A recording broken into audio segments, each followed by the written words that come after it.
Hello বন্ধুরা, তোমাদের আমি দেখাবো মেকআপ কিভাবে রিমুভ করব আমরা খুব কম খরচে, খুব কম সময়ের মধ্যে। আমি নারকেল তেল নিয়ে নিয়েছি। এবার এটা আমি আলতো হাতে মুখের মধ্যে লাগিয়ে নিলাম। লাগিয়ে নেওয়ার পর আমি হাতের সাহায্যে মুখের মধ্যে একটা মাসাজ দিয়ে নিচ্ছি। এতে কি হয়, আমার মুখটা একটা মাসাজ পেয়ে গেল, প্লাস মেকআপটাও রিমুভ হয়ে গেল। তো এরবার আমি একটা কটন কাপড়ও নিতে পারি বা ড্রাই টিস্যুও নিতে পারি। ড্রাই টিস্যুর সাহায্যে আমি পুরো মেকআপটা দেখো তুলে নিচ্ছি। কি সহজেই, খুব সহজে, খুব তাড়াতাড়িভাবে মেকআপটা পুরো উঠে গেল মুখ থেকে। এখনও কিন্তু আমি ফেস ওয়াশ দিয়ে ওয়াশ করিনি, এর আগেই দেখো মেকআপ পুরো ভ্যানিশ হয়ে গেছে।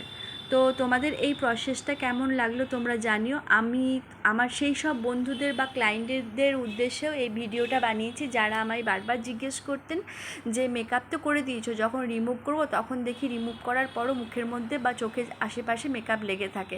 আপনারা এই প্রসেসটা করে দেখবেন, খুব সহজে মেকআপ রিমুভার ছাড়াই খুব সহজেই আপনারা মেকআপটা তুলে ফেলতে পারবেন এবং মুখের মধ্যেও একটা মাসাজ হয়ে যাবে।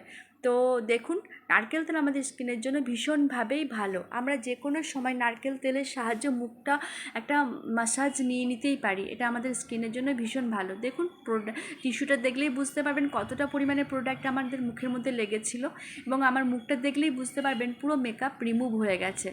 তো আপনাদের কেমন লাগলো এই ভিডিওটা আমায় জানাতে কিন্তু ভুলবেন না। যদি ভালো লাগে তাহলে একটা লাইক করে দেবেন। টাটা।